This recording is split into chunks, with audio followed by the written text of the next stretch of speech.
Hello everyone, आज हम देखने जा रहे हैं ईपी स्पाडियास के बारे में। ठीक है, तो सबसे पहले टर्म्स देख लेते हैं जो यूज़ हुए हैं यहाँ पे।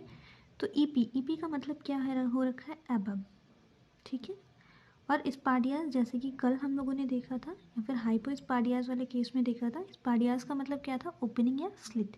यानी कि अब कहाँ पे अबव, यानी कि किसी ऑर्गन के ऊपर ओपनिंग या स्लिट का प्रेजेंट होना। तो यहाँ पे पेनिस की बात की जा रही है, यानी कि पेनिस के ऊपर एक ओपनिंग या स्लिट का स्लिट प्रेजेंट है। ठीक है, तो अब ये देख लेते हैं इंट्रोडक्शन। तो ईपी स्पाडियास क्या है, एक कॉन्जेनाइटल डिफेक्ट है जो कि मेल में होता है। ठीक है, फीमेल के केस में हो सकता है बट वो बहुत रेयर है। तो सबसे पहले क्या देख रहे हैं हम, ईपी स्पाडियास जो है वो एक कॉन्जेनाइटल डिफेक्ट है जो कि मेल में पाया जाता है, जिसमें कि यूरेथ्रा जो होती है वो upper surface of the penis पे प्रेजेंट होती है। यानी कि टिप पे प्रेजेंट ना होगी, यहाँ पे कहाँ पे प्रेजेंट होगी, अपर सरफेस पे प्रेजेंट होगी पेनिस के। ऐसे ही करस्पॉन्डिंग डिफेक्ट हमें फीमेल में देखने के लिए मिलता है। इसमें क्या होगा, जो एक ओपनिंग प्रेजेंट होगी यूरेथ्रा के अपर साइड वाली वॉल में। ठीक है, यानी कि यूरेथ्रा जहाँ पे प्रेजेंट होता है उसके अपर साइड वाली जो वॉल होगी वहाँ पे एक फिसर प्रेजेंट होगा, एक ओपनिंग प्रेजेंट होगी, लेकिन ये बहुत रेयर कंडीशन होती है। ठीक है, अब इंसिडेंस देख लेते हैं। तो ईपी स्पाडियास जो होता है वो लेस कॉमन होता है इन कंपैरिजन टू हाइपोस्पाडियास। ठीक है, इसके इंसिडेंस जो देखने के लिए मिलते हैं 100,000 लाइव बर्थ में हमें एक, यानी कि एक बच्चा, अगर 100,000 लाइव बर्थ हो रहे हैं तो एक बच्चा हमें इस बीमारी से पीड़ित देखने के लिए मिलेगा। ठीक है, अब हम देख लेते हैं डायग्राम। आपको ये दिख रहा है, ये देखिए, ये पेनिस से इसके ऊपर जो स्प्लिट या ओपनिंग आपको दिख रही है यही हमारी कहलाती है ईपी स्पाडियास। ठीक है, यानी कि यूरेथ्रल ओपनिंग टिप पे ना प्रेजेंट होके कहाँ पे प्रेजेंट है, अपर साइड ऑफ पेनिस पे प्रेजेंट है। ठीक है, हाइपोस्पाडियस जस्ट इसका उल्टा था, यानी कि बिलो द पेनिस प्रेजेंट था, तो हाइपोस्पाडियस हमने कहा था up side of the penis यानी कि डोर्सम ऑफ पेनिस पे प्रेजेंट है, तो उसको ईपी स्पाडियास कह देंगे। अब बात कर लेते हैं हम डेफिनेशन की।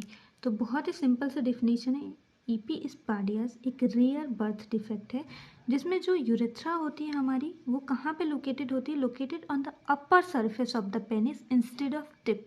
यानी कि टिप पे ना लोकेट होके वो कहाँ पे लोकेटेड है, upper surface of the penis पे लोकेटेड होती है। राइट, अब बात कर लेते हैं इटियोलॉजी की। तो एग्जैक्ट कॉज तो अननोन है, जेनेटिक फैक्टर में भी ये एक कॉज हो सकता है ईपी स्पाडियास का, इन्वायरमेंटल फैक्टर कॉज हो सकता है, एडवांस मटेरियल स्टेज यानी कि एडवांस स्टेज में कोई मदर बन रहा है तो भी हो सकता है ये, कोई कॉन्जेनाइटल मालफॉर्मेशन की वजह से भी ऐसी स्थिति हो सकती है। पैथोफिजियोलॉजी की बात कर लेते हैं। तो ये देखते हैं सबसे पहले क्या हुआ, ड्यू टू इटियोलॉजिकल फैक्टर, यानी कि जो भी कारण थे उनकी वजह से क्या हो गया, एनॉमली हुई, कोई एबनॉर्मल हैपनिंग हुई during the early embryonic development. ठीक है, फिर उसकी वजह से क्या हुआ, एबनॉर्मल सेपरेशन हुआ हमारे क्लोइकल मेम्ब्रेन का, यानी कि जो जेनाइटल फॉर्मेशन में मेम्ब्रेन हेल्पफुल होती है उसका एबनॉर्मल सेपरेशन हुआ, वो ठीक से सेपरेट नहीं हो पाई।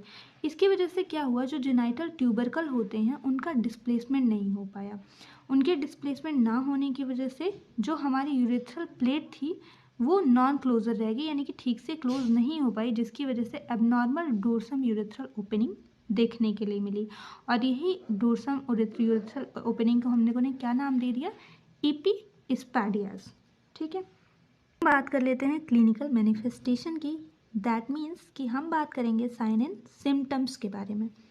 तो ये देखिए, सबसे पहले हमें क्या देखने के लिए मिलेगा, यूरिनरी इनकॉन्टिनेंस देखने के लिए मिलेगा। ठीक है, या फिर परमानेंटली यूरिन ड्रिप होती रहेगी।